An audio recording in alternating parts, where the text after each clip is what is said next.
Sir, on behalf of PIB, I extend a warm welcome to Honorable Minister for Communications, Electronics and IT and Railways, Shri Ashwini Vaishnav sir. On the dais, we also have Shri Kantha Rao, Additional Secretary in the Ministry, Shri Manish Sinha, and Shri Tiwari, members in DOT. The Ministry of Communications, as you know, had initiated a public consultative process to develop a modern and future-ready legal framework in telecommunications in our country. In July 2022, a consultation paper on need for a new legal framework governing telecommunication in India was published and comments were invited. Based upon the comments received from various stakeholders and industry associations and subsequent consultations and deliberations, the Ministry has now prepared a new draft Indian Telecommunications Bill 2022. The Honourable Minister will now give a detailed presentation on the draft Indian Telecommunication Bill. That will be followed by brief Q&A. Thank you. So I now invite my Minister to please.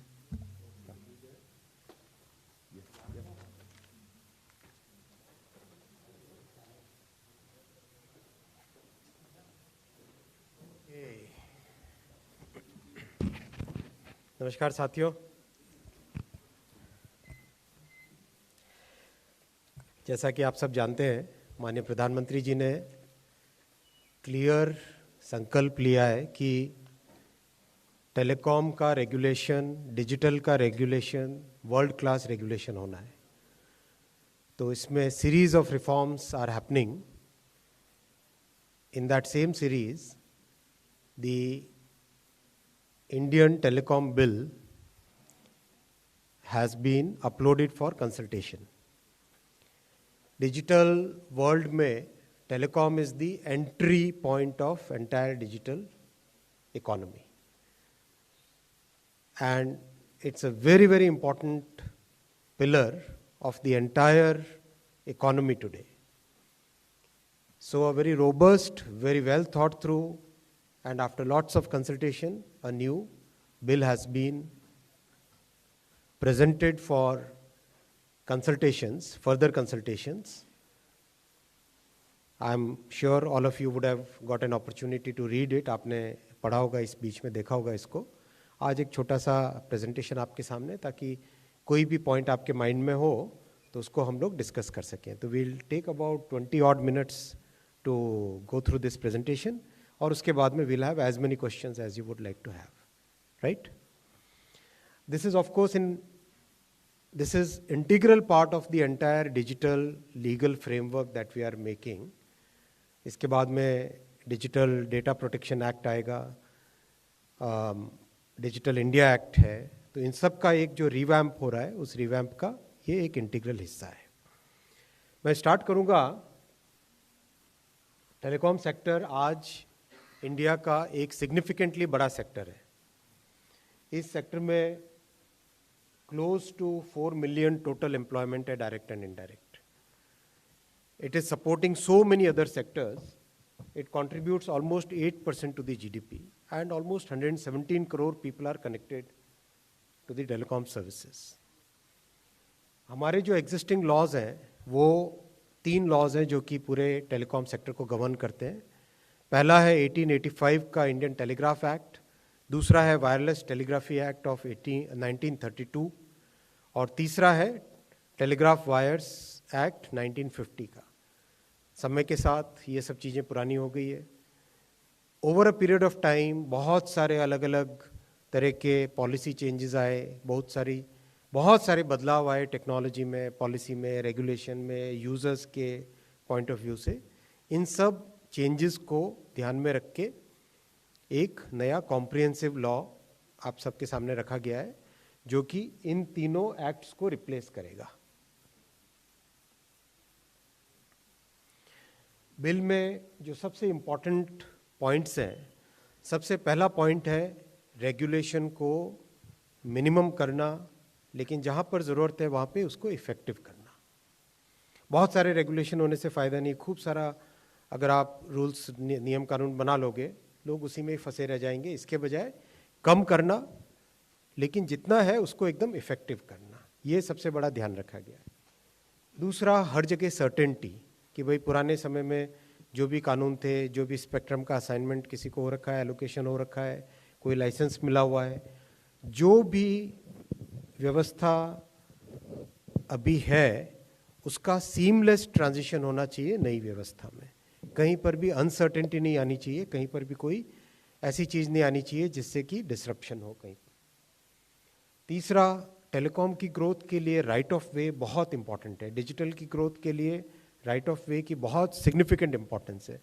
उसके लिए एक federal structure में एक legal backing की व्यवस्था।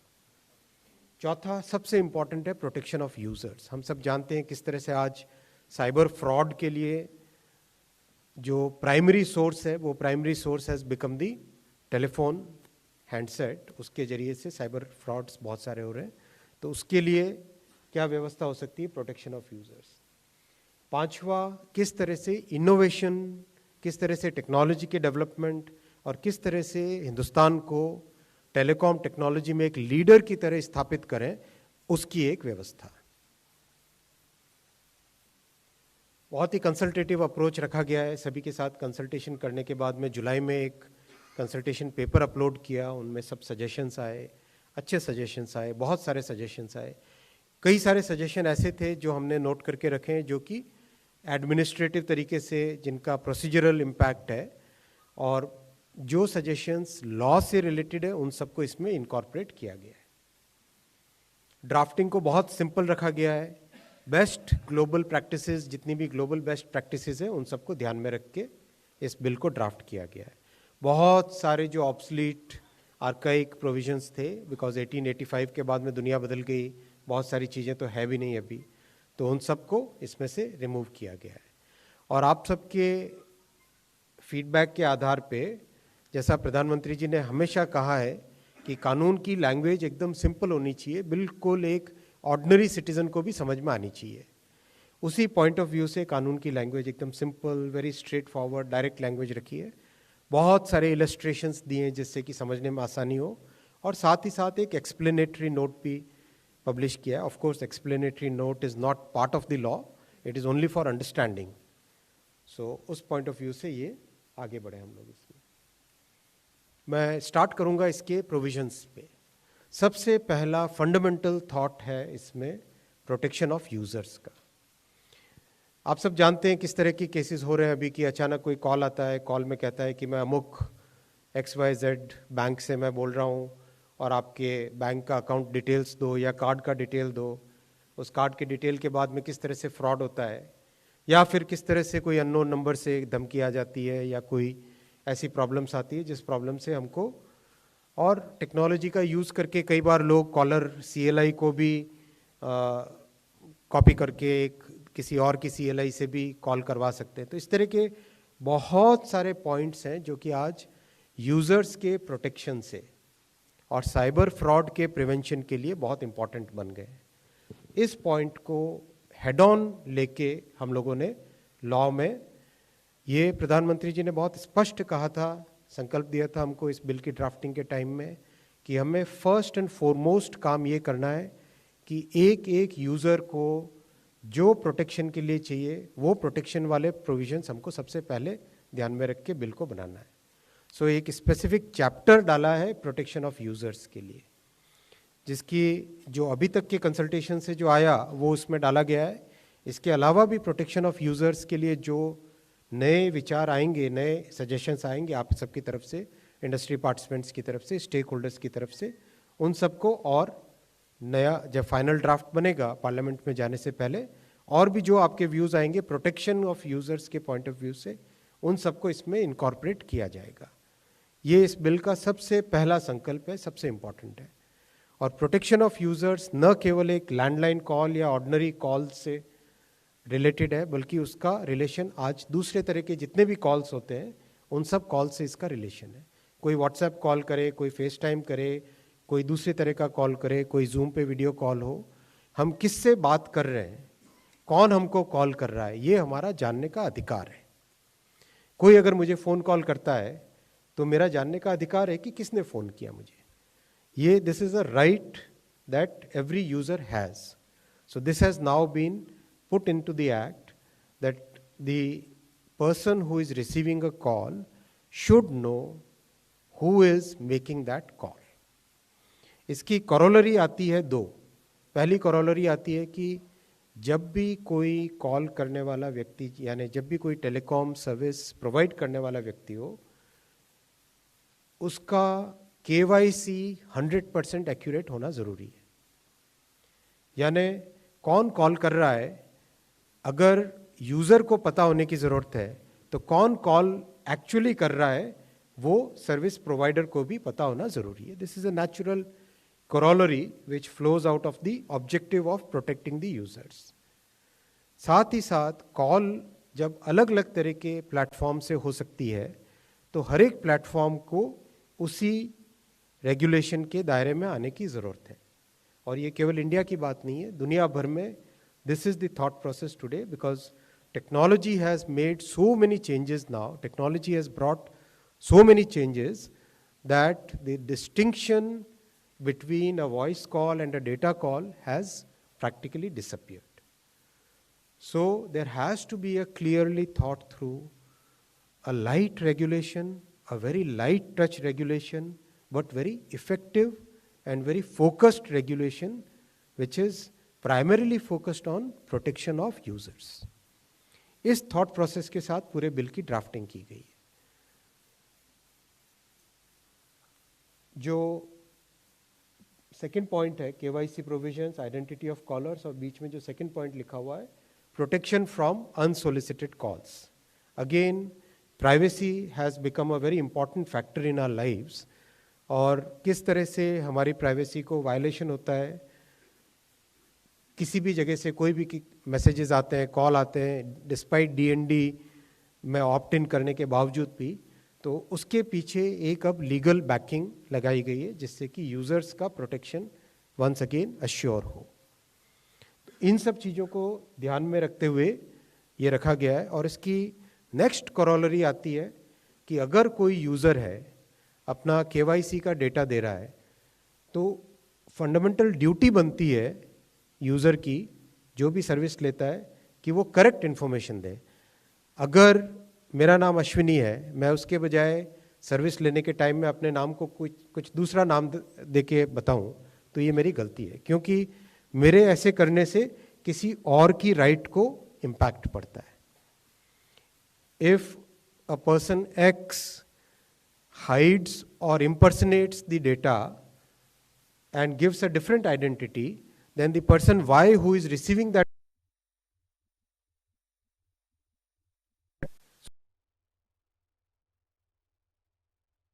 First as a duty कि जो भी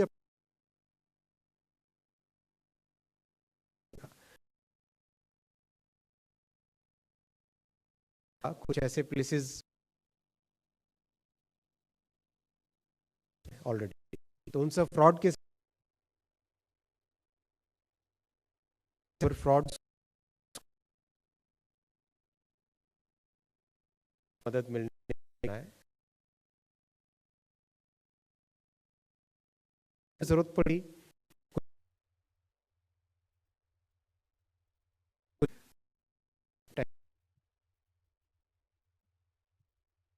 होगा, बहुत सारी था कि ये लाइसेंस या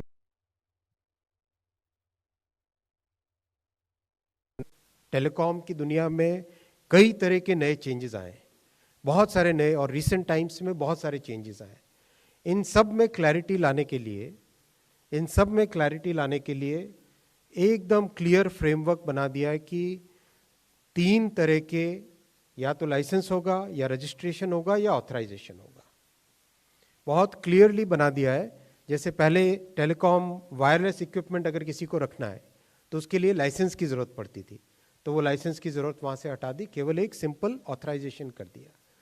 लाइसेंस की टर्म्स एंड कंडीशंस में बहुत सारे सिंप्लीफिकेशन करेंगे. आज लाइसेंस की टर्म्स एंड कंडीशंस इतनी कॉम्प्लेक्स है कि उसको अगर कोई समझना चाहे तो अच्छा खासा लीगल माइंड चाहिएगा, लीगल ब्रेन चाहिएगा, तभी जाके लाइसेंस की टर्म्स एंड कंडीशंस को कोई समझ सके। तो उसको एकदम सीरियसली सिंप्लीफाई किया जाएगा। उन सब सिंप्लीफिकेशंस के लिए ज़रूरी है कि एक लीगल फ्रेमवर्क बने, तो वो लीगल फ्रेमवर्क यहाँ पे लाया गया है। इसकी करोलरी आती है कि ट्राई के एक्ट में एक प्रोविज़न था, सीरीज ऑफ प्रोवाइजोस थे, जिसमें था कि अगर कोई भी नए तरह की सर्विस चालू करनी है तो उसके लिए केवल ट्राई का रिकमेंडेशन हो तभी आएगा, राइट। तो बहुत सारे जो प्रोवाइजोस थे, जैसे provided that the recommendations of the authority, provided further that the central government shall seek the recommendations this, उसके बाद में ये था कि provided also that the central government may issue a license। तो ये सब जो एक over a period of time व्यवस्था में क्लैरिटी की कमी जो थी, जिसके कारण इश्यू आ रहे थे बार बार कि किस पर्टिकुलर सेक्टर में क्या करना है, किस पर्टिकुलर सर्विस के लिए क्या करना है, वो एकदम अब क्लैरिफाई कर दिया है।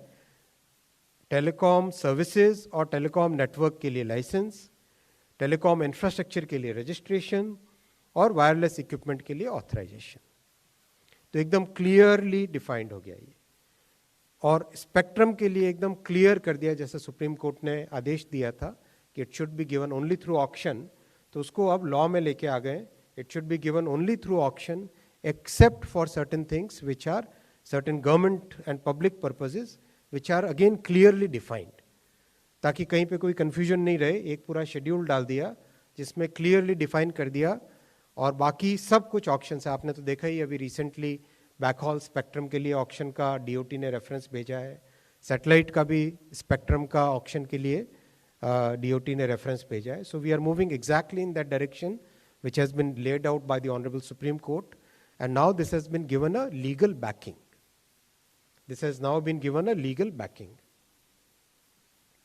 So spectrum is a public good. इसकी वैल्यू को प्रिजर्व करना, इसका प्रॉपर यूटिलाइजेशन करना बहुत ही इंपॉर्टेंट है। इसलिए क्लियर लॉ में लेके आगे spectrum assignment should be only through auction except certain categories of governmental and public function, जिससे कि कहीं पे कोई कंफ्यूजन नहीं रहे। और उन सब जैसे डिफेंस है, ट्रांसपोर्टेशन है, मेट्रो रेलवे के लिए अगर देना है कहीं पे, तो that is given through public, through governmental assignment. या फिर अगर मान लो मेटीरियोलॉजिकल सर्विसेज, वेदर फोरकास्टिंग के लिए स्पेक्ट्रम कहीं पे देना है, तो दैट्स अ गवर्नमेंट पर्पस। इस तरह के जितने गवर्नमेंट पर्पसेज हैं उनको क्लियरली डिफाइन करके इसमें डाला गया है। स्पेक्ट्रम में बहुत सारे रिफॉर्म्स अवेटेड थे। आप सब जानते हैं, आपको कई बार ये कहा गया है कि स्पेक्ट्रम में अब एक टाइम आ गया when we need some fundamental reforms in the spectrum management.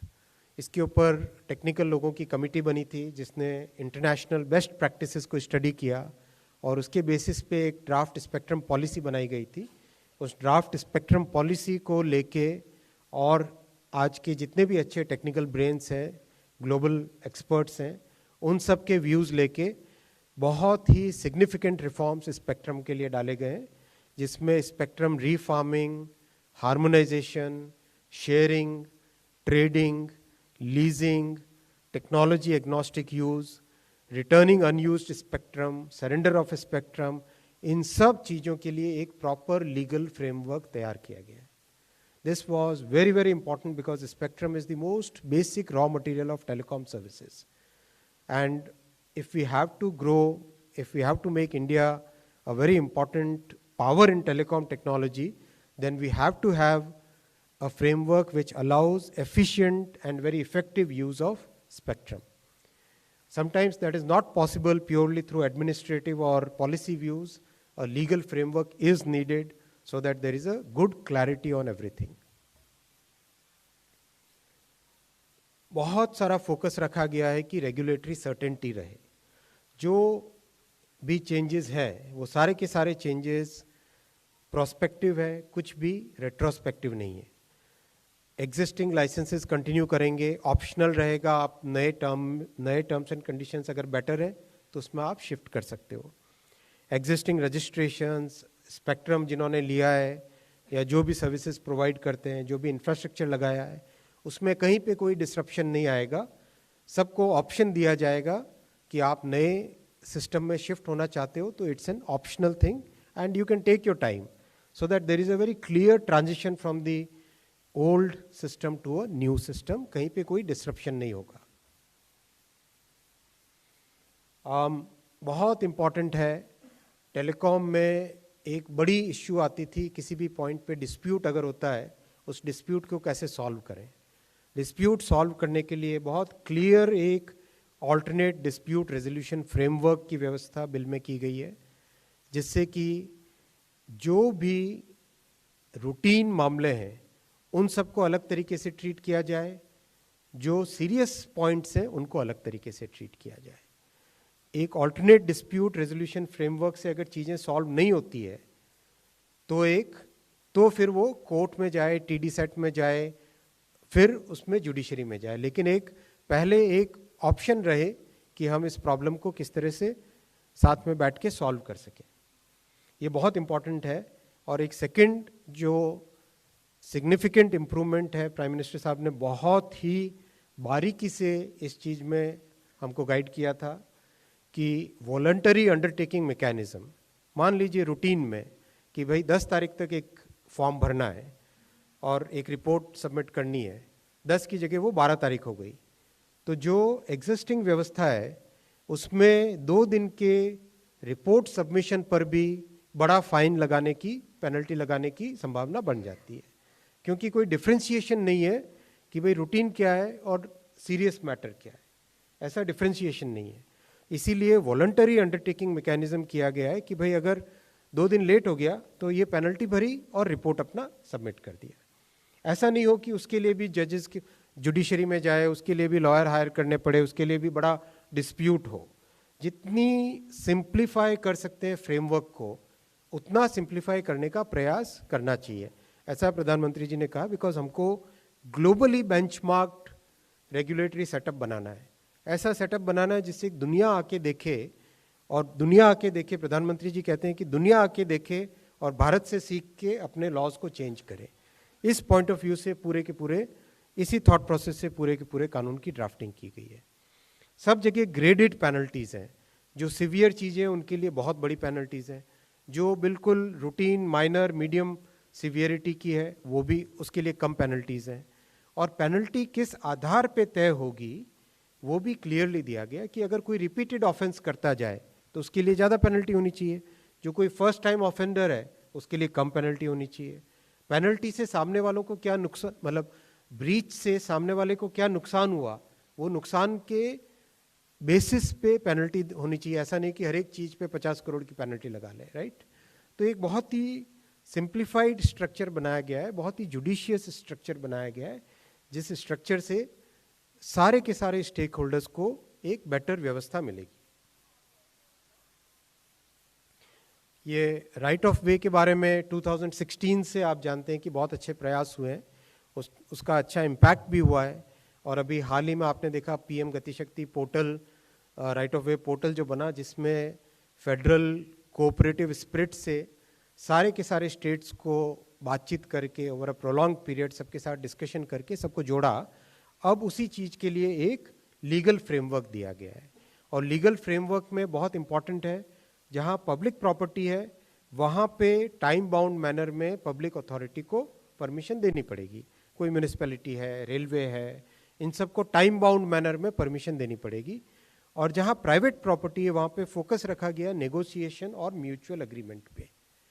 जो प्राइवेट प्रॉपर्टी है उसमें नेगोशिएशन और म्यूचुअल अग्रीमेंट पे ध्यान दिया गया है।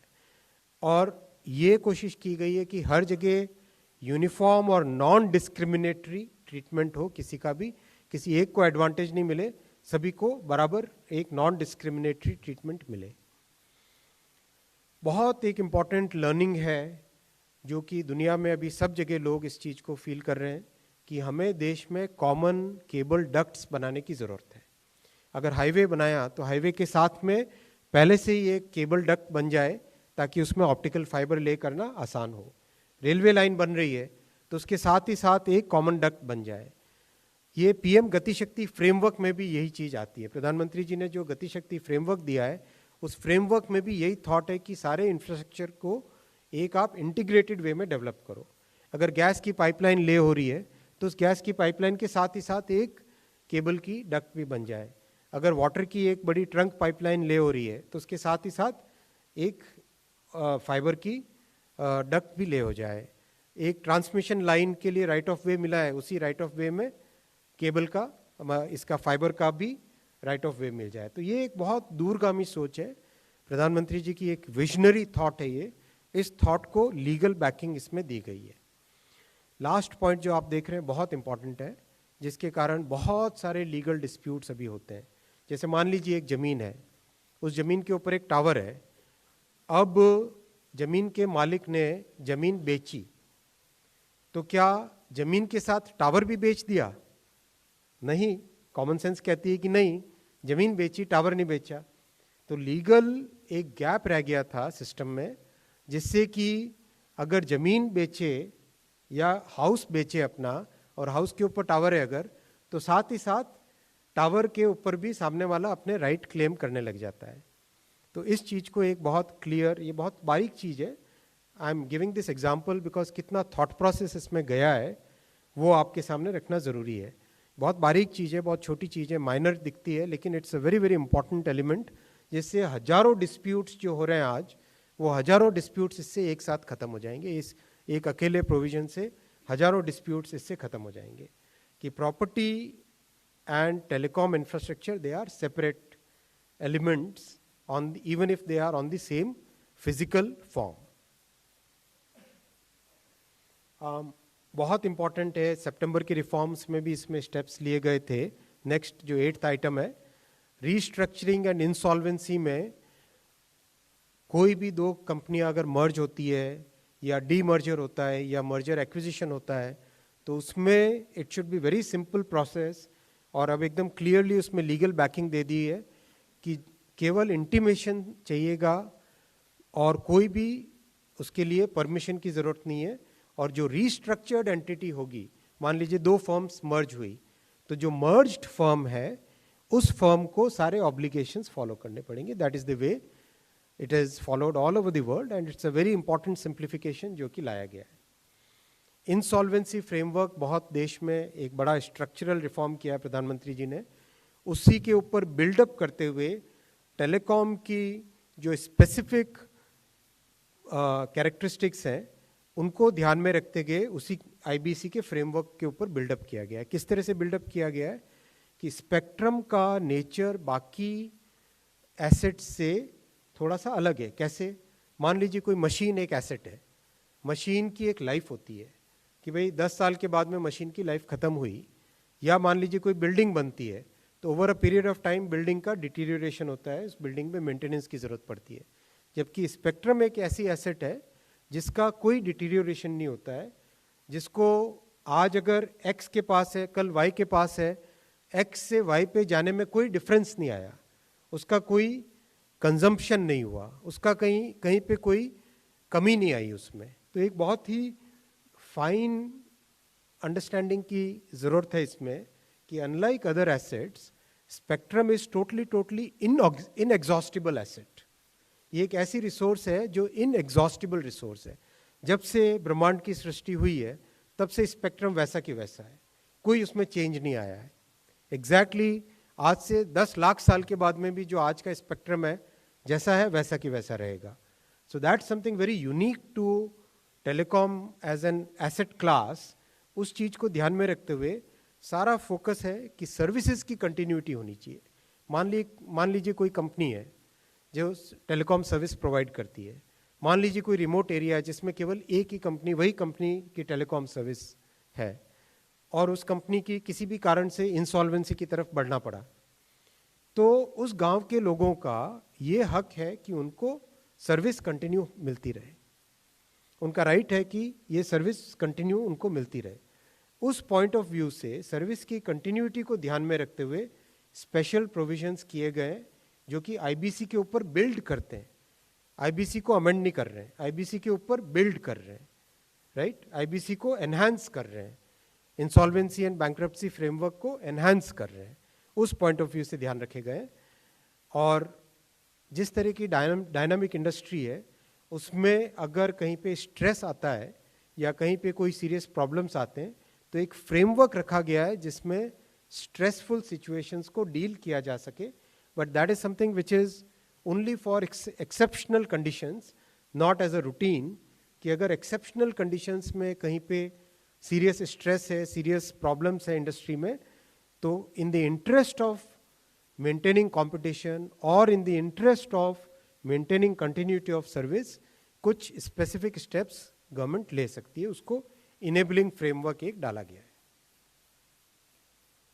पब्लिक सेफ्टी और नेशनल सिक्योरिटी पे दुनिया भर में बहुत स्पेसिफिक प्रोविजंस है, टाइम टेस्टेड प्रोविजंस है, उन सब को इसमें कंटिन्यू किया गया है और उन सबको इंक्लूड किया गया है और उसमें एक क्लैरिटी के साथ सब चीज़ें रखी गई है, जो कि एकदम क्लियरली अब तक जो एक चेक एंड बैलेंस का सिस्टम है, उस चेक एंड बैलेंस के सिस्टम में क्लियरली अभी तक फंक्शन करती जा रही है, उन्हीं को ध्यान में रखते हुए इसमें किया गया है। बहुत इंपॉर्टेंट एक चेंज ला रहे हैं जो 10th पॉइंट है आपके सामने।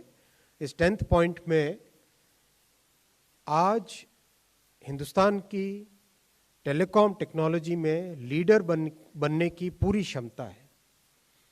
प्राइम मिनिस्टर साहब ने जो आत्मनिर्भर भारत का विजन दिया, उस विजन में कई सारे ऐसे एग्जाम्पल्स हैं आज हमारे सामने, जिसमें जिन टेक्नोलॉजीज़ को हम सोचते थे कि कभी देश में सोची नहीं जा सकती, वो टेक्नोलॉजीज़ आज हमारे देश के इंजीनियर्स ने, साइंटिस्ट ने, एकेडमिशियंस ने सबने बना के दिखाई है। वंदे भारत ट्रेन आपके सामने एग्जाम्पल है, 4G का कंप्लीट भारत का बना हुआ टेक्नोलॉजी स्टैक आपके सामने एग्जाम्पल्स है, स्पेस में एग्जाम्पल्स हैं, ड्रोन में एग्जाम्पल्स हैं, कई तरह के एग्जाम्पल्स हैं, सेक्टर आफ्टर सेक्टर, जिसमें कॉम्प्लेक्स टेक्नोलॉजीज को मास्टर किया गया है। इसी पॉइंट को ध्यान में रखते हुए USOF के एम्बिट को एक कॉन्शियस डिसीजन के साथ उसको एक्सपैंड किया गया है। आपने पिछले बजट में देखा होगा, ऑनरेबल फाइनेंस मिनिस्टर ने अनाउंस किया था कि USOF में R&D की व्यवस्था भी की जाएगी, रिसर्च एंड डेवलपमेंट की व्यवस्था भी की जाएगी। उसी थॉट प्रोसेस को आगे बढ़ाते हुए USOF का ट्रांसफॉर्मेशन कर रहे हैं, उसका विस्तार कर रहे हैं, उसको एक्सपैंड कर रहे हैं कि सर्विसेज प्रोवाइड तो करनी ही है अंडर सर्व्ड एरियाज में, और बहुत जल्दी वो प्रोसेस कंप्लीट भी हो जाएगा। अब उसके साथ ही साथ उस फंड का यूज़ R&D और डेवलपमेंट ऑफ न्यू टेक्नोलॉजीज़ के लिए किया जाएगा। PM साहब ने बहुत स्पष्ट तरीके से कहा है कि 5G में हमें दुनिया के समकक्ष खड़ा होना है और 6G में हमें लीड लेनी है। तो 6G में लीड लेनी है, उसके लिए जो इन्वेस्टमेंट्स चाहिएंगे टेक्नोलॉजी के डेवलपमेंट के लिए, स्टैंडर्ड्स के डेवलपमेंट के लिए, कई तरह के टेस्टिंग के लिए, कई तरह के स्टार्टअप्स को साथ जोड़ने के लिए, वो सारे के सारे टेलीकम्युनिकेशन डेवलपमेंट फंड के माध्यम से हम लोग उसको आगे बढ़ाएंगे। इसके साथ ही इसकी कॉरोलरी है 11th पॉइंट, रेगुलेटरी सैंडबॉक्स।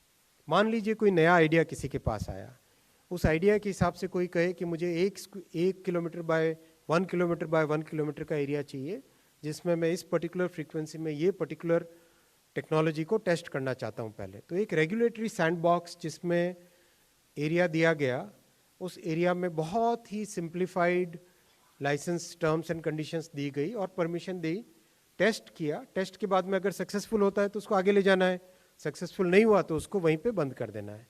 इस प्रोसेस का दुनिया में कई देशों ने इसका उपयोग करके बहुत अच्छे टेक्नोलॉजी इनोवेशंस किए हैं। तो वो व्यवस्था अब इस लॉ में लेके आए, रेगुलेटरी सैंडबॉक्स की।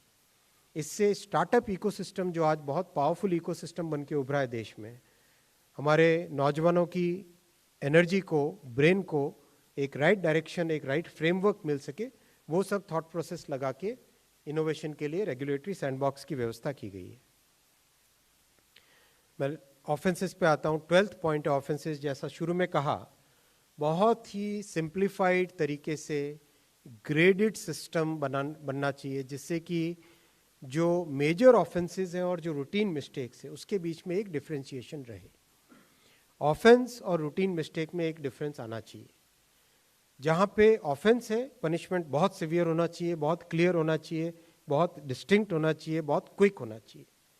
और जहाँ पे रूटीन मिस्टेक्स हैं, उन सब के ऊपर एक बहुत सिंपल प्रोविजन हो, जिसमें वॉलंटरी अंडरटेकिंग हो जाए, ऑल्टरनेट डिस्प्यूट रेजोल्यूशन के जरिए से हो जाए और एक सिंपल पेनल्टी या वार्निंग के जरिए से उसका रेजोल्यूशन हो जाए। फिर बहुत ही क्लियरली हर जगह लिख दिया गया कि कौन सा ऑफेंस कॉग्निजेबल रहेगा, कौन सा नॉन कॉग्निजेबल रहेगा, कौन सा कंपाउंडेबल रहेगा, नॉन कंपाउंडेबल रहेगा। अगर आप इस बिल को देखोगे तो बहुत ही नीट एंड क्लीन तरीके से एक शेड्यूल बनाया गया है। उस शेड्यूल में शेड्यूल 3 जैसा आपके सामने है, तो उसमें क्लियर एक टेबुलर फॉर्म में सब चीज़ें रखती है। तो टेबुलर फॉर्म में रख देने से ये फ़ायदा होता है कि किसी भी चीज़ को आप अच्छे से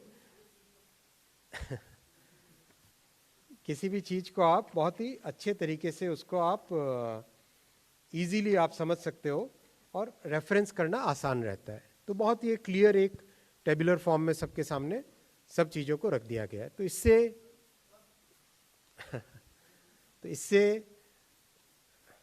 क्या क्या करवाओगे? बहुत ही क्लियर तरीके से सब एकदम आइडिया क्या है, पीएम साहब ने एक सरल फ्रेमवर्क दिया है, प्रधानमंत्री जी ने एक फ्रेमवर्क दिया है सरल। सरल का मीनिंग है कि लॉ को इस तरह से लिखो कि बिल्कुल एक कॉमन सिटीजन हमारा उसको पढ़े तो पढ़ के समझ सके। ऐसा नहीं होना चाहिए कि लॉ की भाषा ऐसी हो कि उसको समझना ही मुश्किल हो। तो आपने देखा कि इसमें कहीं पर कोई प्रोवाइजो यूज नहीं किया गया है, हर जगह कॉन्टेक्चुअल डेफिनेशन दी गई है। Contextual definition is a very important construct, जिसमें जहां कॉन्टेक्स्ट है उसी कॉन्टेक्स्ट के पास में उसकी डेफिनेशन, तो समझना आसान होता है। कहीं पर भी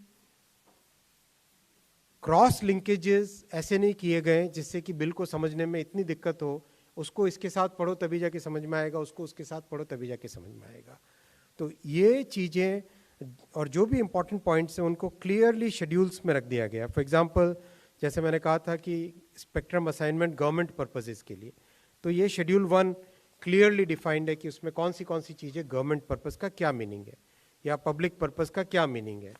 या फिर ग्रेडेड पेनल्टीज हैं, तो ग्रेडेड पेनल्टीज में शेड्यूल 4 में क्लियरली बोल दिया गया है कि उसमें कौन सी पेनल्टी किस जगह क्या ग्रेड है, माइनर है, मॉडरेट है, मेजर है, सीवियर है। इस तरह से टेलीकॉम इंफ्रास्ट्रक्चर की डेफिनेशन क्या है, तो क्या क्या आइटम उसमें इंक्लूड होते हैं वो सब उसमें लिख दिए गए। तो बहुत ही एक क्लियर भाषा में जो प्रधानमंत्री जी ने सरल फ्रेमवर्क दिया है, उस सरल फ्रेमवर्क में इस बिल की ड्राफ्टिंग की गई है। ये भी एक अच्छा वे फॉरवर्ड है, जिस वे फॉरवर्ड से देश में जो सिंप्लीफिकेशन का प्रोसेस, आप सब जानते हैं कि प्रधानमंत्री जी ने 1500 से ज़्यादा आर्केइक लॉज को स्टैट्यूट बुक से हटाया है, रिपील किया है। तो ये जो सिंप्लीफिकेशन का प्रोसेस है, इसी सिंप्लीफिकेशन प्रोसेस में इस बिल को भी ध्यान में रखा गया है। ये सब आपके सामने मैंने विषय रखे 12 पॉइंट और open two questions. Thank you so much, sir. The floor is now open for questions. Yeah. Number 15, Asmit, please. Yeah. Sir मुझे लगता है कि इसमें पहली बार होगा कि ओटीटी को इसमें शामिल किया गया है और ओटीटी लिखा गया है बाकायदा उसमें, लेकिन ओटीटी की कोई डेफिनेशन जो है इसमें नहीं रखी गई है। ओटीटी कोई भी कंपनी हो सकती है, चाहे नेटफ्लिक्स हो, अमेजन हो। फॉर एग्जांपल फेसबुक है, सोशल मीडिया प्लेटफॉर्म है, लेकिन वो messenger services, video calling services already provide कराता है। तो क्या फेसबुक को भी लाइसेंस इसके लिए लेना पड़ेगा, रेगुलेशन के दायरे में आएगा? पहला क्वेश्चन यही होना था, यही हुआ। मैं आपको एकदम स्पष्ट बताता हूँ। देखो, ओटीटी ऑलरेडी रेगुलेटरी फ्रेमवर्क में by interpretation of what is a telegraph already है, करेक्ट। इसके रेगुलेशन के लिए ऑलरेडी कंसल्टेशन प्रोसेस स्टार्ट हुआ है ऑलरेडी। पॉइंट क्या है, ये जो बिल बना है, इस बिल में फोकस ये किया गया है कि यथासंभव सिंप्लीफिकेशन करना है। As far as possible, we have to make a light touch regulatory environment. Light touch regulatory environment. And wherever possible, the regulation should have a very effective means of achieving the objective, और बाकी सब जगह से बिल्कुल एकदम simplified proforma रहे। जैसा शुरू में मैंने आपको बोला जहाँ ज़रूरत है वहाँ पे स्ट्रिक्ट इफेक्टिव रेगुलेशन, बाकी सब जगह पे बिल्कुल लाइट टच, एक सिंपल मैकेनिज्म। उसी थॉट प्रोसेस के साथ टेलीकॉम की डेफिनेशन में इंटरप्रिटेशन से तो था ही था, अब उसको स्पेसिफाई इसमें कर दिया गया है। But everything that we are doing in this bill is going to be a light touch regulation for sure, जिससे कहीं पर इनोवेशन में दिक्कत नहीं आए, कहीं पर भी कोई ऐसी चीज़ नहीं हो जिससे कि एक नया बहुत बड़ा रेगुलेटरी बर्डन किसी के ऊपर भी पड़े। बट हर जगह प्रोटेक्शन ऑफ यूज़र को फोकस में रखते हुए काम करेंगे। हम जो भी काम करेंगे प्रोटेक्शन ऑफ यूज़र को ध्यान में रखते हुए काम करेंगे। ना ना ना, एकदम क्लियरली डिफाइंड है। आप इसको ढंग से देखिए एक सेकंड देखिए। जो ब्रॉडकास्टिंग से रिलेटेड चीज़ें हैं, राइट, ओटीटी में दो चीज़ें हो गई, एक तो मैसेजिंग की हो गई, दूसरी ब्रॉडकास्टिंग से रिलेटेड हो गई, राइट। मैसेजिंग यानी कॉल हो गई, वीडियो कॉल हो गई, ब्रॉडकास्टिंग यानी ब्रॉडकास्टिंग। उन दोनों का बहुत क्लियर डेफिनेशन बिल में है, आप पढ़िए उसको। ब्रॉडकास्टिंग की क्लियरली डेफिनेशन है, उसमें क्या इंक्लूड होता है उसका शेड्यूल है, और टेलीकम्युनिकेशन की क्लियर डेफिनेशन है, उसमें क्या इंक्लूड होता है उसी डेफिनेशन में इंक्लूडेड है।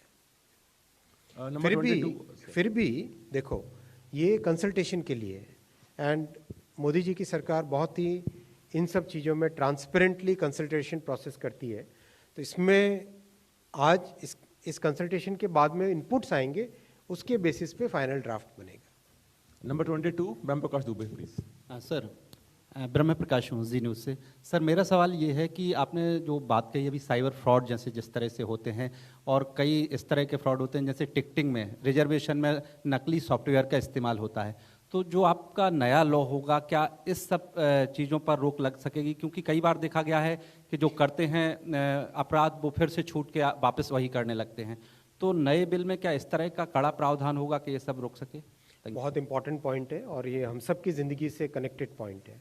ये पॉइंट ऐसा है जो कि which touches the lives of each and every person in the country. इसीलिए जो पूरा डिजिटल फ्रेमवर्क बन रहा है, इस डिजिटल फ्रेमवर्क में टेलीकॉम बिल एक शुरुआत है। Digital personal data protection bill next step रहेगा, digital India act third step रहेगा। तो जो सीरीज ऑफ स्टेप्स लिए जा रहे हैं, ये सारे के सारे आज के बहुत ही इम्पोर्टेंट इस टेक्निकल एज में, इस डिजिटल एज में, जो हमारे ज़िंदगी से कनेक्टेड जितने पॉइंट्स हैं, उन सब पॉइंट्स को एक एक करके एड्रेस करेंगे। मेरा ये रिक्वेस्ट रहेगा, इन सब को एक साथ हमें देखना है, न कि इस पर्टिकुलर बिल से ही सब चीज़ समाधान हो जाएगी या उस पर्टिकुलर बिल से ही सब चीज़ों का समाधान हो जाएगा, ऐसा नहीं।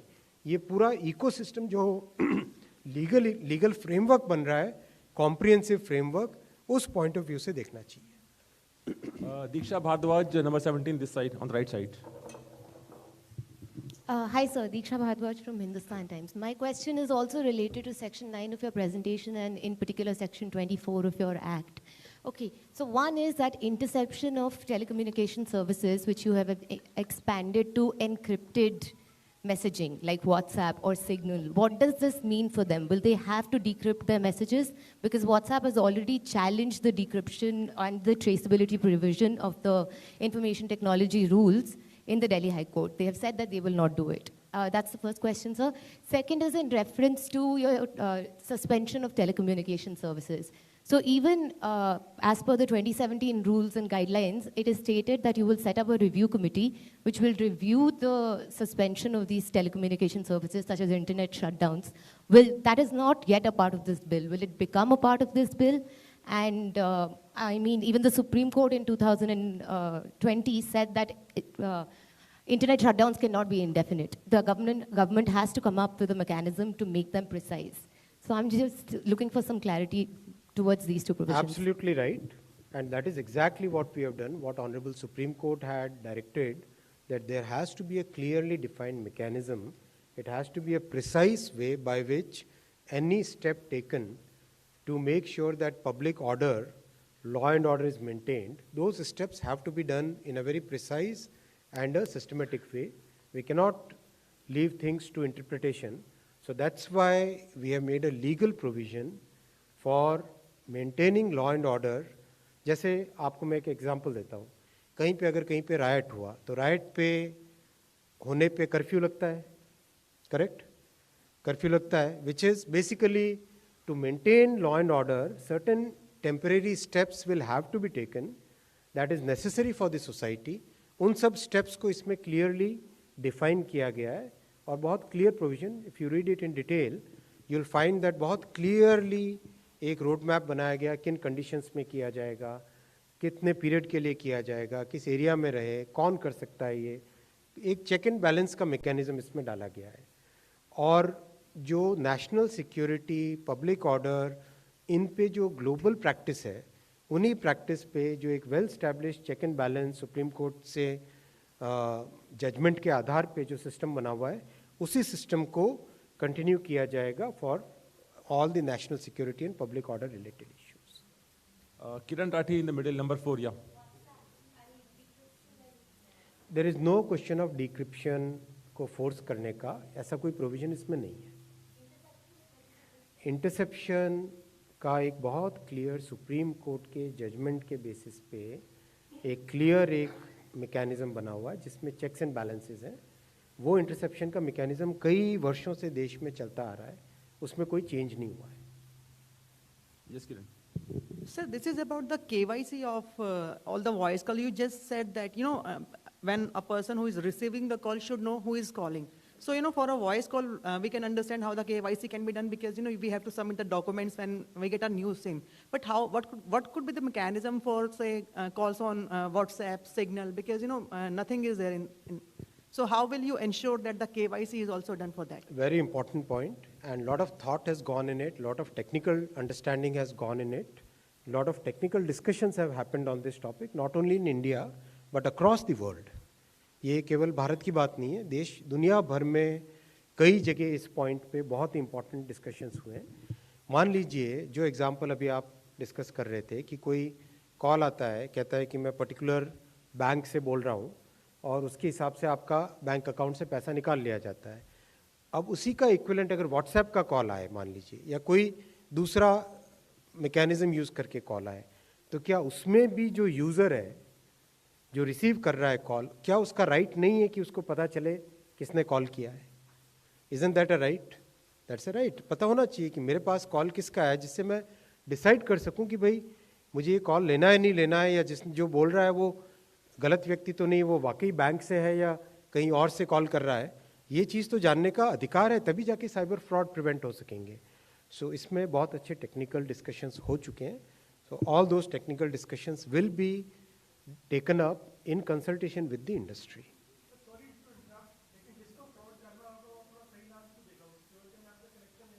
इसीलिए तो केवाईसी के रूल में लिखा हुआ है अनइक्विवोकल केवाईसी इज नीडेड। देखो अगर आप इसको पढ़ते हो केवाईसी वाले सेक्शन को, दिस इज सेक्शन 4 का subsection 7, any entity which is granted a license under subclause 2 of section 3 shall unequivocally identify the person to whom it provides the service। बहुत क्लियर लिखा है। ये चेक एंड बैलेंस करने की कोशिश की है जिसमें कि जो केवाईसी वाला प्रोसेस है वो भी स्ट्रेंथन हो, और जो यूज़र के सामने ऑप्शन रहता है कि कॉल रिसीव करूं या नहीं करूं, वो ऑप्शन भी स्ट्रेंथन हो। इन दोनों को ध्यान में रखते किया हुआ है। क्या ये सफिशिएंट है? क्या इसमें और करने की ज़रूरत है? जो कंसल्टेशन प्रोसेस है इससे और पॉइंट्स आएंगे कि साइबर फ्रॉड्स को प्रिवेंट करने के लिए और स्टेप्स लिए जाएं, तो उनको और स्टेप्स लेंगे। बट फोकस है protection of users is the most important objective of this bill. So just to add on the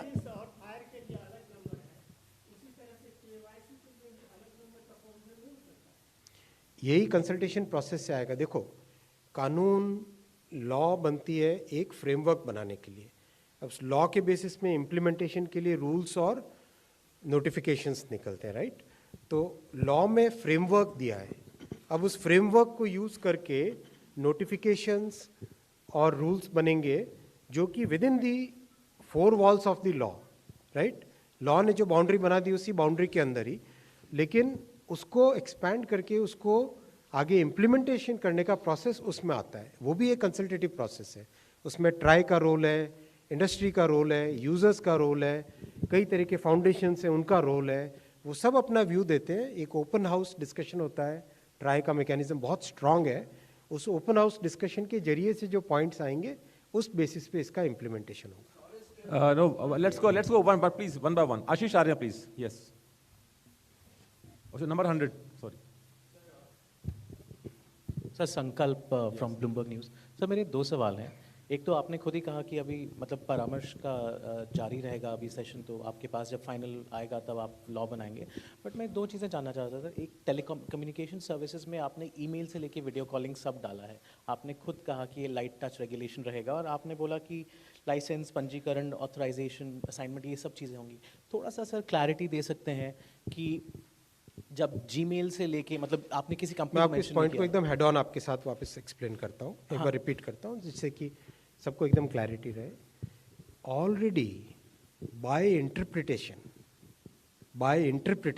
of what is a telegraph, आज आप जो सर्विस यूज करते हो क्या वो टेलीग्राफ सर्विस है क्या? टेलीग्राफ सर्विस है क्या वो? करेक्ट, टेलीग्राफ सर्विस तो नहीं है।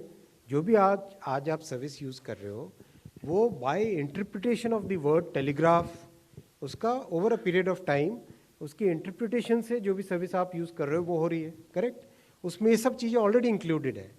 अब उसको कंफ्यूजन नहीं रहे क्या चीज़ क्या है। आज देखो 2022 में हम लोग 2022 में जो कंस्ट्रक्ट लेंगे वो 2022 में जो रियलिटी है उसके हिसाब से कंस्ट्रक्ट रखना चाहिए।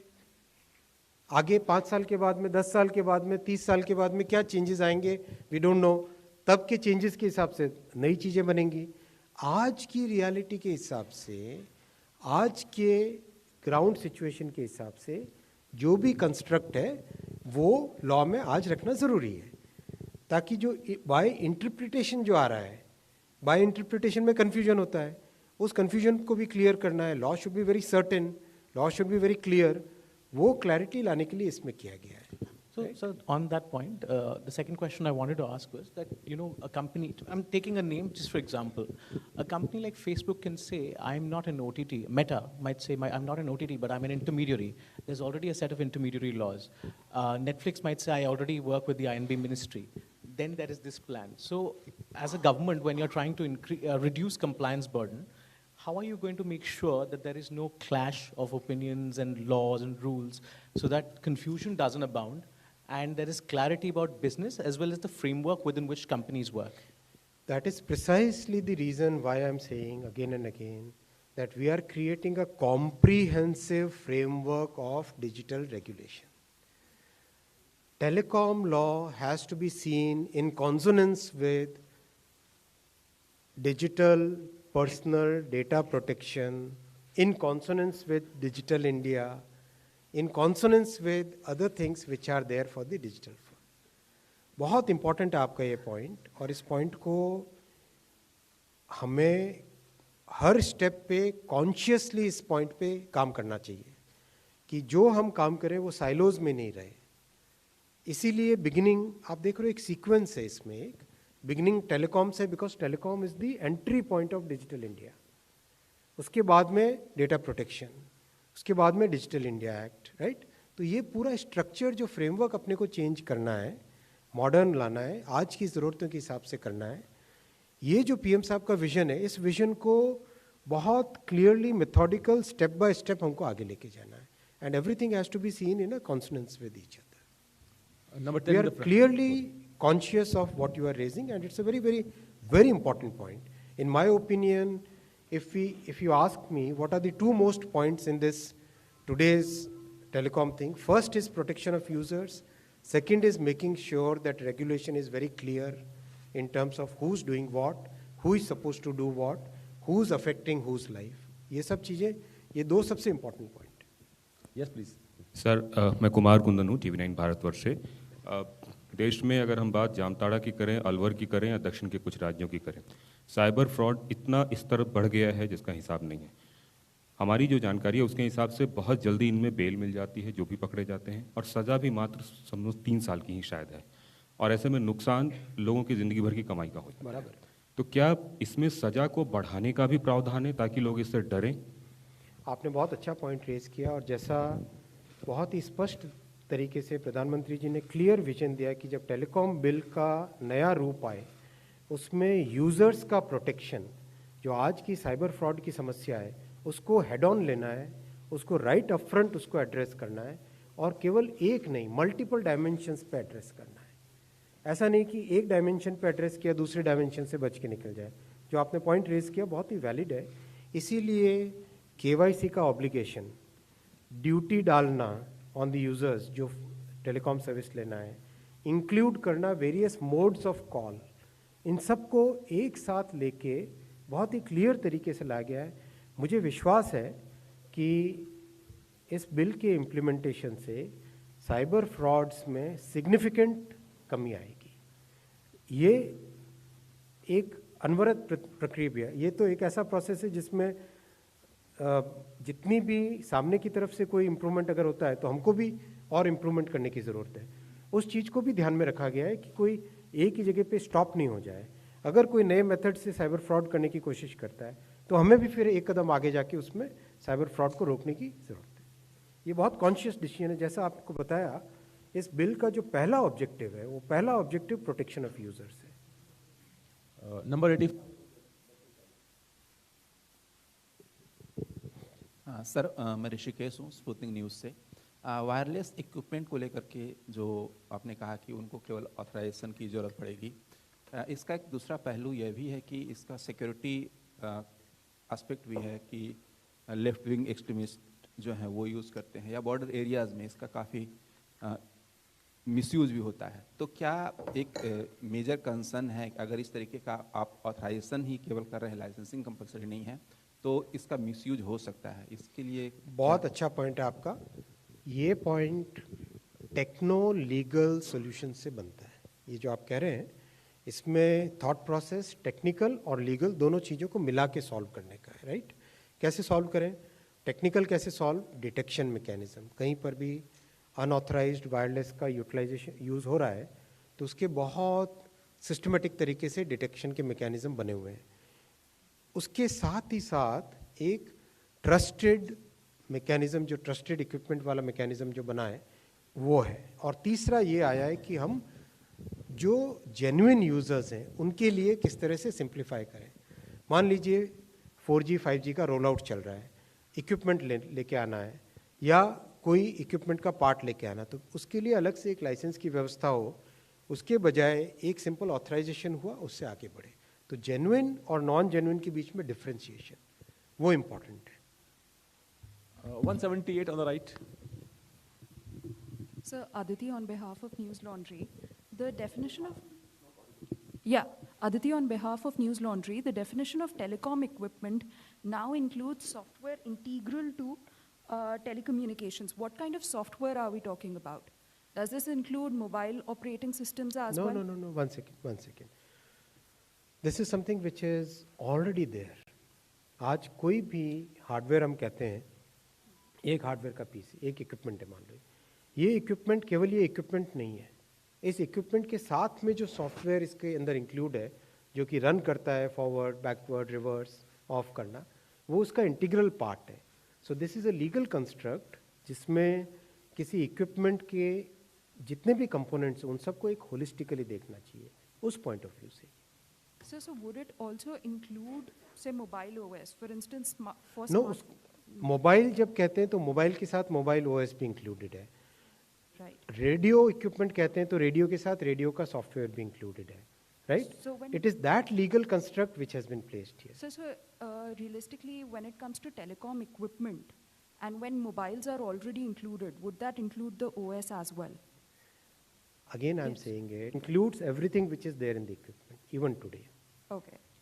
So this is a legal construct. देखो, कई बार क्या होता है कि लॉ की जो भाषा होती है, लॉ की भाषा लॉ के हिसाब से लिखी जाती है, राइट। तो लीगल कंस्ट्रक्ट, मैं तो लॉयर नहीं हूँ, जो लॉयर्स हैं जो कि अच्छे से समझते हैं लॉ को, वो लोग लीगल भाषा जब लिखते हैं तो उसमें लीगल कंस्ट्रक्ट में कंप्लीटनेस लाने की हमेशा कोशिश करते हैं।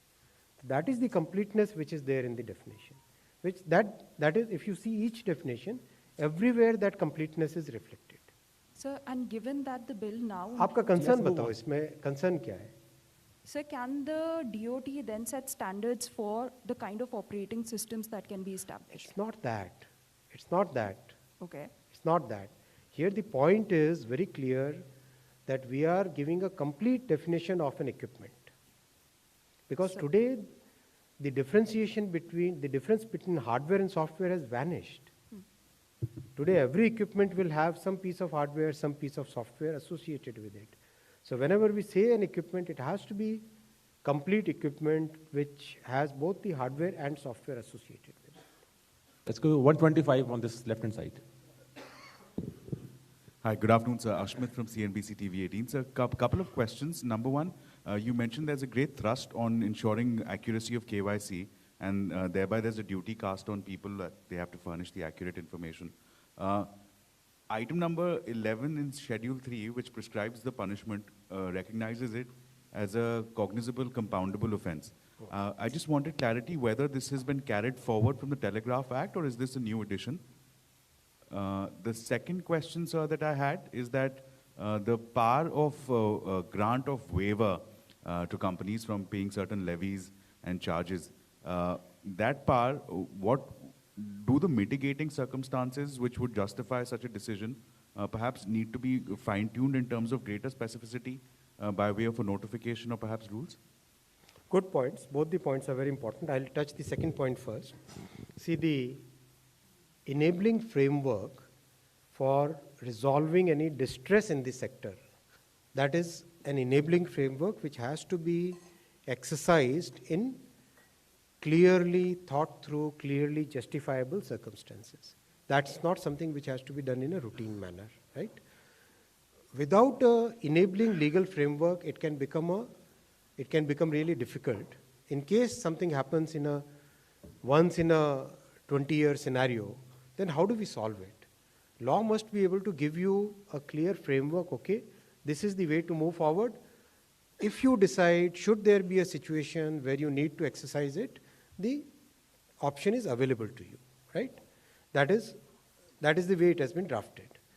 Now, regarding the item 11 in the Schedule 3 of offences and penalties, misrepresentation of identity as required under subsection 7, section 4, this has been added in the bill because, as I said in the beginning, Prime Minister's mandate to us is to focus on protection of users, focus on light touch regulation, focus on a future-ready law.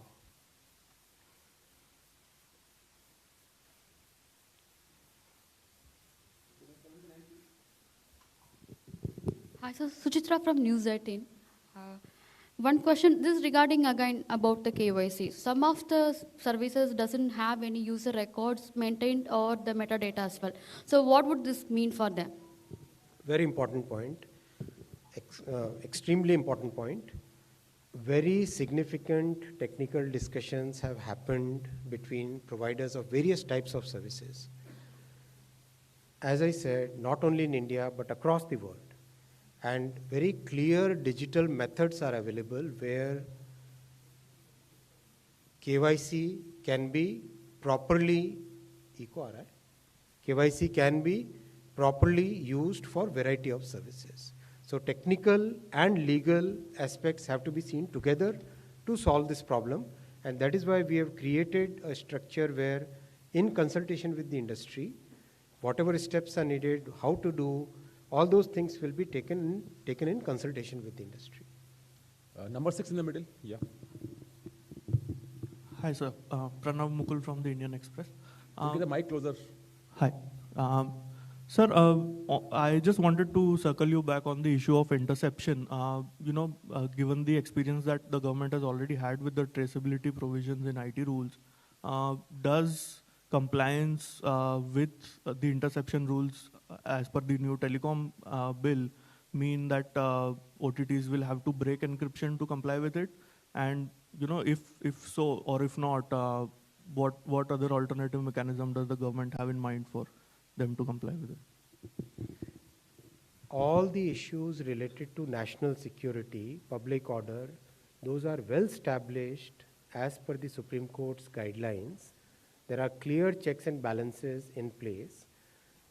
Those things are exactly, I mean, the system which is in operation exactly, that same very system has been put in here, right?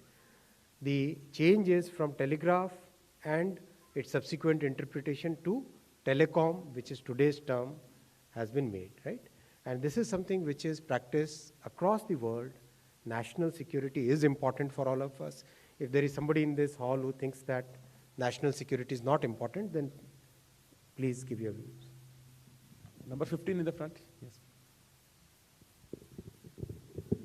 Sir, by when this bill is expected to be in place? आपकी आवाज साफ नहीं आ रही. If you can just. Hello, am I audible? Better, please. Sir, by when this bill is expected to be in place, approved, and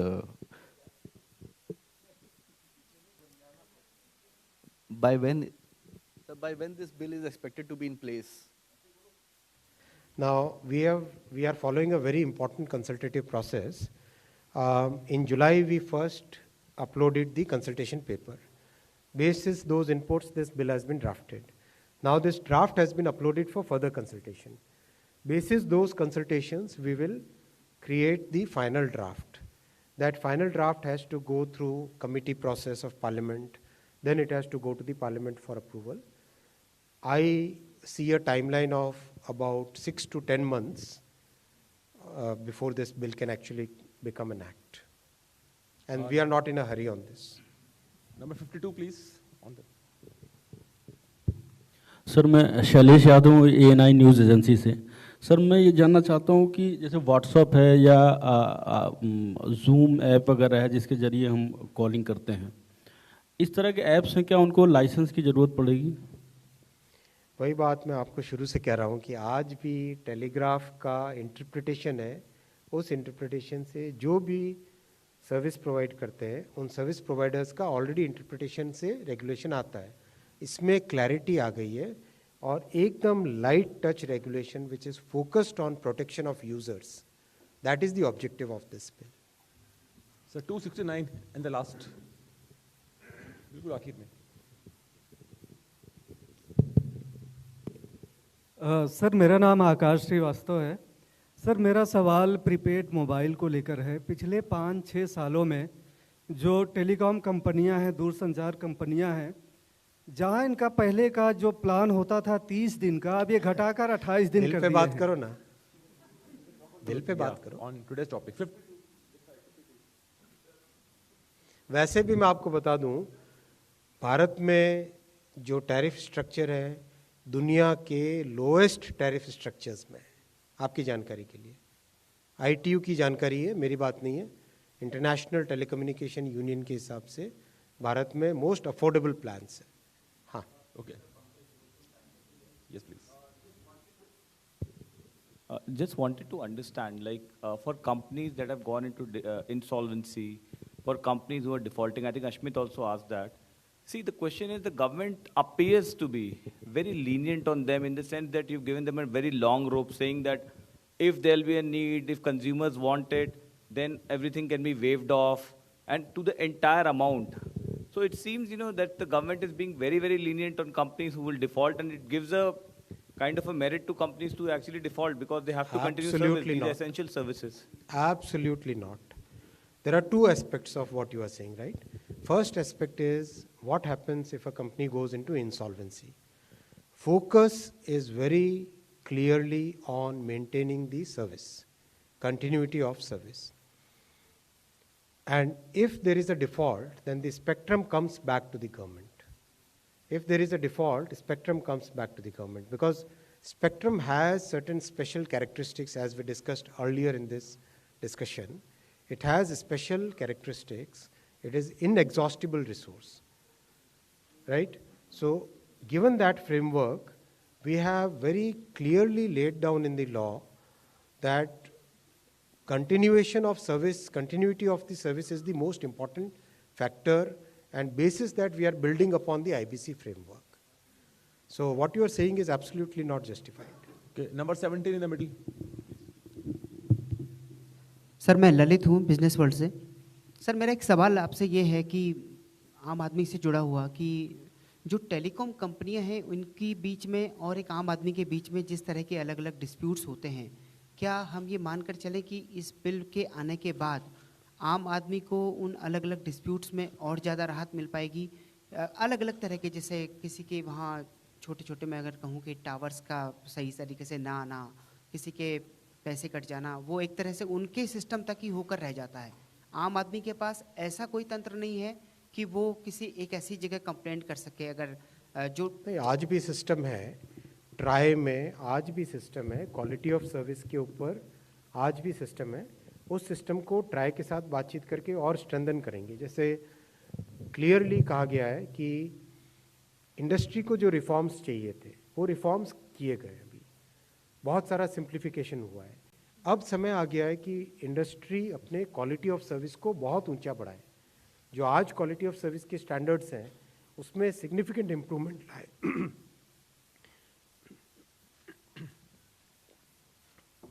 telecom के लिए सबसे important raw material है spectrum.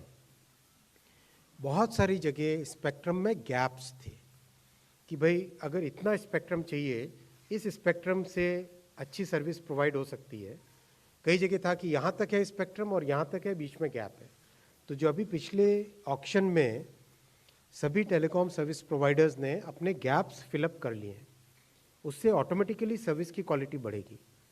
साथ ही साथ हम भी मैंडेट कर रहे हैं कि जो क्वालिटी ऑफ सर्विस के स्टैंडर्ड्स हैं उनको और ज़्यादा स्ट्रेंथन किया जाए। उसका लॉ से संबंध नहीं है, वो एक इम्प्लीमेंटेशन की बात है और ट्राई का रोल है उसमें ज़्यादा। 68 to this side, please. Last question करें? हाँ सर, उसके बाद में sir, will meet in. Sir मैं उसी सवाल से जोड़ना चाहूँ। मैं डीके चौहान, प्रथम खबर आसाम से हूँ सर। हाँ। और क्योंकि नॉर्थ ईस्ट से एक भी कोई क्वेश्चन नहीं हुआ है। प्रधानमंत्री नॉर्थ ईस्ट के ऊपर बहुत ध्यान दे रहे हैं, लेकिन नॉर्थ ईस्ट का अगर आप सर्विस के बाद सभी service provider, mobile service provider वहाँ पर हैं, लेकिन नॉर्थ ईस्ट का जो आपने अभी बोला कि नेटवर्क जो समस्या है बहुत पुअर क्वालिटी का है, नंबर 1। दूसरा सवाल यह है कि हमारे असम बोले या नॉर्थ ईस्ट में स्टेट्स में बोले कि जो टावर बिठाने का जो कंपनियां होती है वो कंपनियां कई सारे झांसे में देकर वहाँ के लोगों को झांसे में लाकर वहाँ पर आपका टावर बिठाएंगे बोलता है, और बहुत सारे उन लोग का साथ धोखा होता है। और जहाँ पर एक बार टावर बिठा भी दिए, बिठाने के बाद में वो जमीन कब्जा करने का जो एक सिस्टम वो लोग बना रखे, उसके ऊपर थोड़ा सा बताएंगे। बहुत इंपॉर्टेंट पॉइंट आपने रखा। इवन टेलीकॉम में जो टेलीकॉम इंफ्रास्ट्रक्चर में अगर कोई इम्पर्सनेशन करता है या फ्रॉड करता है, उसके अगेंस्ट सजा का भी इस बिल में प्रावधान है, राइट। और दूसरा जो नॉर्थ ईस्ट की टेलीकॉम कनेक्टिविटी है, उस पर प्रधानमंत्री जी ने, आपको ध्यान है कि saturation scheme, aspirational district scheme, north east के हाईवे के साथ कनेक्टिविटी स्कीम, इन सब पे significant investment, close to 40,000 crore के आसपास इन्वेस्टमेंट देश भर में अनकनेक्टेड एरियाज़ को कनेक्ट करने के लिए किया गया है।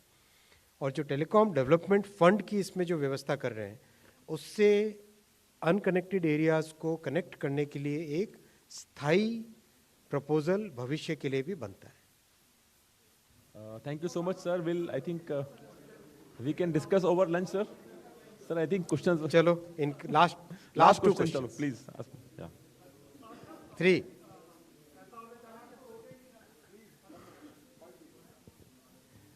हेलो। सर, ऐसा होने जा रहा है कि सरकार अब स्पेक्ट्रम का एलोकेशन जो है वो करने जा रही है। तो सबसे पहले तो उसमें कई सारी कैटेगरीज आपने रखी हैं, जिसमें कि बैकहोल स्पेक्ट्रम जो है वो भी एलोकेशन जो किया जाएगा। तो पॉलिसी क्या रहेगी? फर्स्ट कम फर्स्ट सर्व रहेगी? नहीं, एकदम देखो, ढंग से पढ़ो, आज से आधा अधूरा नहीं पढ़ना। बहुत क्लियरली कहा है मैंने और बहुत क्लियरली लिखा है कानून में, spectrum will be allocated through auction except certain government and public purposes. उस पब्लिक पर्पसेस में जो आप बैकहॉल का नाम ले रहे हो, बैकहॉल स्पेक्ट्रम तो 12 नंबर जो है, ढंग से पढ़ो ना भाई। टेलीकम्युनिकेशन सर्विसेज बैकहॉल में भी बहुत क्लियरली सर्टेन बैकहॉल का नाम लिया है, सैटेलाइट में भी बहुत क्लियरली सर्टेन सेल ले रखा है। तो उसकी पॉलिसी क्या होगी सर? फर्स्ट कम फर्स्ट सर्व होगी? ट्राई करेगा सब्सक्राइबर बेस्ड क्राइटेरिया होगा, क्या होगा? ट्राई वाला मैकेनिज्म हमारे पास है ना एक, ये प्रैक्टिकली गवर्नमेंट के लिए है, राइट, गवर्नमेंट यूजेस के लिए, पब्लिक पर्पसेस के लिए। और जैसे It will not be only allocated to operators, telecom operator. सुनो तो, जहाँ पे अगर कोई पर्टिकुलर बैकहॉल फ्रीक्वेंसी का टेलीकॉम सर्विस ऑपरेटर्स को भी देना है तो उसमें ट्राई का मैकेनिज्म हमारे पास है। एक इम्पॉर्टेंट रेगुलेटरी बॉडी हमारे पास जो इतने 25 वर्षों से ज़्यादा से एक बहुत ही अच्छा इंस्टीट्यूशन बना हुआ है, वो इंस्टीट्यूशन है, वो दुनिया भर की स्टडी करके मैकेनिज्म बताता है, उसी मैकेनिज्म से चलेंगे। देखो कानून लॉ एक फ्रेमवर्क बनाता है, उसके हर एक इम्प्लीमेंटेशन के रास्ते को इसमें नहीं लिखा जाता है, उसका एक कंसल्टेशन का प्रोसेस होता है, उस कंसल्टेशन के प्रोसेस से निकलता है ना solution. Thank you so much all. We'll all meet for lunch now. We'll keep meeting. अभी चलो, बात ना। थैंक